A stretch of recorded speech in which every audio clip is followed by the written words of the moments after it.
Dear friends, യൂട്യൂബിൽ ഒറ്റ ദിവസം കൊണ്ട് തന്നെ 10 ലക്ഷം പേർ കണ്ട ഒരു റെസിപ്പിയാണിത്. ഞാനും ഈ റെസിപ്പി തയ്യാറാക്കി നോക്കി. വളരെ ടേസ്റ്റായിരുന്നു കഴിക്കാനായിട്ട്. നിങ്ങളും അത് കണ്ടിട്ടില്ല എന്നുണ്ടെങ്കിൽ ഉറപ്പായിട്ടും ഈ വീഡിയോ ഫുള്ളായിട്ട് കണ്ടിട്ട് വേണം തയ്യാറാക്കാനായിട്ട് കേട്ടോ. കടായി ചൂടാക്കി ഞാനിവിടെ മൺപാത്രമാണ് എടുത്തിട്ടുള്ളത്. 2 ടേബിൾ സ്പൂൺ എണ്ണ ഒഴിച്ചു കൊടുത്തിട്ടുണ്ട്. നിങ്ങൾക്ക് ഏത് ഓയിലാണോ ഇഷ്ടം അതിട്ട് കൊടുക്കാം. 1 സ്പൂൺ ഉലുവയും 1 സ്പൂൺ കടുകും കൂടി ഇട്ട് കടുക് പൊട്ടിയതിന് ശേഷം നമുക്ക് ഒരു ഇഞ്ച് നീളത്തിലുള്ള ഇഞ്ചി ഒരു കനം കുറച്ച് നീളത്തിൽ ഇട്ട് കൊടുക്കാം. ഒരു 10 അല്ലിയോളം വെളുത്തുള്ളി കനം കുറച്ച് നീളത്തിൽ അരിഞ്ഞത് കൂടി ഇട്ട് ഒന്ന് വഴറ്റിയെടുക്കാം കേട്ടോ.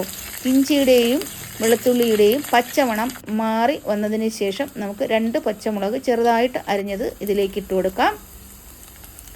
ഈ 2 പച്ചമുളകും നല്ലതുപോലെ ഒന്ന് വഴണ്ട് വന്നതിന് ശേഷം ഒരു 5 വറ്റൽമുളക് ഇതിലേക്ക് ചേർത്ത് കൊടുക്കാം. എന്നിട്ട് ഇതെല്ലാം കൂടി നല്ലതുപോലെ ഒന്ന് വഴറ്റിയെടുക്കാം. ലോ ഫ്ലെയിമിൽ വേണം നിങ്ങളിത് വഴറ്റിയെടുക്കാനായിട്ട്. ഹൈ ഫ്ലെയിമിൽ വയ്ക്കരുത്, കരിഞ്ഞു പോയാൽ ടേസ്റ്റ് മാറും. 1 കപ്പ് ചെറിയ ഉള്ളി നല്ലതുപോലെ തൊലി കളഞ്ഞ് വാഷ് ചെയ്ത് കനം കുറച്ച് നീളത്തിൽ അരിഞ്ഞത് കൂടി ഇതിലേക്കിട്ട് നമുക്കിത് വഴറ്റിയെടുക്കാം. ഞാനിത് ലോ ഫ്ലെയിമിലാണ് വഴറ്റിയെടുക്കുന്നത്. കൂടെ ഞാനിത് ഓർമ്മിപ്പിക്കുന്നത്, അറിയാതെ ഹൈ ഫ്ലെയിമിൽ ആയിപ്പോയാൽ ചട്ടിയാകുന്നത് കൊണ്ട് പെട്ടെന്ന് ചൂടാവുകയും നമ്മളിടുന്ന ഈ ഐറ്റം എല്ലാം കരിഞ്ഞു പോയാൽ പിന്നെ ആകെ ടേസ്റ്റെല്ലാം മാറിപ്പോകും. ശേഷം നമുക്കിതിന് കുറച്ചൊന്ന് വഴറ്റിയതിന് ശേഷം നമുക്ക് ഉപ്പ് ആവശ്യത്തിന് ഇട്ട് കൊടുക്കാം. ഉപ്പ് കൂടി ഇട്ട് വഴറ്റിയാൽ നമ്മൾ ഉള്ളി പെട്ടെന്നൊന്ന് വഴണ്ടു വരും കേട്ടോ.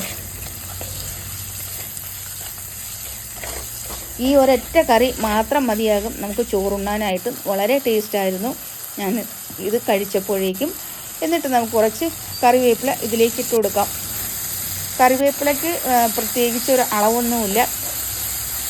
കറിവേപ്പില നമുക്ക് എത്ര വേണമെങ്കിലും ചേർത്ത് കൊടുക്കാവുന്നതാണ്. നല്ല ഫ്രഷ് കറിവേപ്പില, നല്ല ടേസ്റ്റാണ് ഇത്.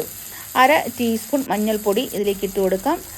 1 സ്പൂൺ മല്ലിപ്പൊടി പൊടിച്ചത്, 2 സ്പൂൺ കാശ്മീരി ചില്ലിപ്പൊടി, 2 സ്പൂൺ നല്ല എരിവുള്ള മുളക് കൂടി ചേർത്ത് കൊടുക്കാം. അവരവരുടെ എരിവിനനുസരിച്ച് ചേർത്ത് കൊടുക്കാം. ഞാൻ കുറച്ചാണ് ഇതിലേക്ക് ചേർത്തിട്ടുള്ളത്, കാരണം നമ്മൾ അത്രയ്ക്ക് എരി കഴിക്കാറില്ല. അതുകൊണ്ട് 1 തക്കാളി ചെറുതായിട്ട് അരിഞ്ഞത് കൂടി ഇട്ട് കൊടുത്ത് നല്ലതുപോലെ ഒന്ന് മിക്സ് ചെയ്തെടുക്കാം. ഈ സമയത്തൊക്കെ ലോ ഫ്ലെയിം ആയിരിക്കണം. ഫ്ലെയിം മീഡിയമിലും വയ്ക്കരുത്, വളരെ ലോ ഫ്ലെയിമിൽ വേണം വെച്ച് ഇതുപോലെ വഴറ്റിയെടുക്കാനായിട്ട്. അതിനുശേഷം 1 തക്കാളി നമുക്ക് പേസ്റ്റായിട്ട് മിക്സിയിലിട്ട് അരച്ച പേസ്റ്റ് കൂടി ഇതിലേക്ക് ഇട്ട് കൊടുക്കാം. ഇതിൻ്റെ കൂടെ ഒരു 1/2 കപ്പ് പുളി, നമ്മുടെ സാധാരണ പിഴിഞ്ഞെടുക്കുന്ന പുളി ഉണ്ടല്ലോ, അത് വെള്ളത്തിലിട്ട് കുതിർത്ത് നന്നായിട്ടൊന്ന് പിഴിഞ്ഞെടുത്ത് അതുകൂടി ഇട്ട് 1 കപ്പ് വെള്ളം കൂടി ചേർത്ത് കൊടുക്കാം. നിങ്ങൾക്ക് ഗ്രേവി എത്ര വേണം അതനുസരിച്ച് നിങ്ങൾക്ക് വെള്ളം ചേർത്ത് കൊടുക്കാവുന്നതാണ്. എന്നിട്ട് നമുക്ക് ഇതിനെ മൂടി വയ്ക്കാം. തിളച്ച് വരുന്നതിന് ശേഷം നമുക്ക് ഇഷ്ടപ്പെട്ട മീൻ ഇതിലേക്ക് ഇട്ട് കൊടുക്കാം. ഞാൻ ഇതിലേക്ക് ഇട്ട് കൊടുത്തിട്ടുള്ളത് നല്ല നെയ്യുള്ള മത്തിയാണ് ഇതിലേക്ക് ഇട്ട് കൊടുത്തിട്ടുള്ളത്. എന്നിട്ട് നമുക്കിത് ലോ ടു മീഡിയം ഫ്ലെയിമിൽ വേകാനായിട്ട് അടച്ചു വയ്ക്കാം. ഇത് കൂടെ ഒന്ന് ഇടയ്ക്ക് ഒന്ന് ഓപ്പൺ ചെയ്ത് നോക്കണം കേട്ടോ. അടിയിൽ കരിഞ്ഞ് പിടിക്കുന്നുണ്ടോ എന്നുള്ളത് ഒന്ന് ഓപ്പൺ ചെയ്ത് നോക്കണം. ഞാൻ 2-3 പ്രാവശ്യം ഇടയ്ക്ക് ഓപ്പൺ ചെയ്ത് നോക്കിയായിരുന്നു. അതിനുശേഷം നന്നായിട്ട് തിളച്ച് ഏതാണ്ട് 1/4 വേവ് ആകുമ്പോഴേക്കും നമുക്ക് നല്ലതുപോലെ 1 കപ്പ് നല്ല തിക്കായിട്ടുള്ള 1-ാം തേങ്ങാപ്പാൽ ഇതിലേക്ക് ഒഴിച്ചു കൊടുക്കാം. തേങ്ങാപ്പാൽ ഒഴിച്ചു കൊടുത്തതിന് ശേഷം ഒരുപാട് സമയം വേകണം എന്നില്ല. ഏതാണ്ട് 90% വെന്തതിന് ശേഷമാണ് ഞാൻ ഈ തേങ്ങാപ്പാൽ ഒഴിച്ചു കൊടുത്തിട്ടുള്ളത്.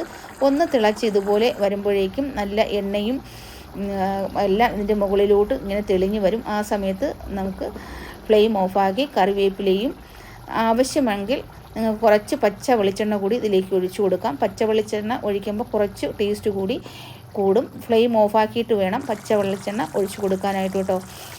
ഈ വീഡിയോ നിങ്ങൾക്ക് ഇഷ്ടമായി എന്നാണ് എൻ്റെ വിശ്വാസം. Thank you for watching.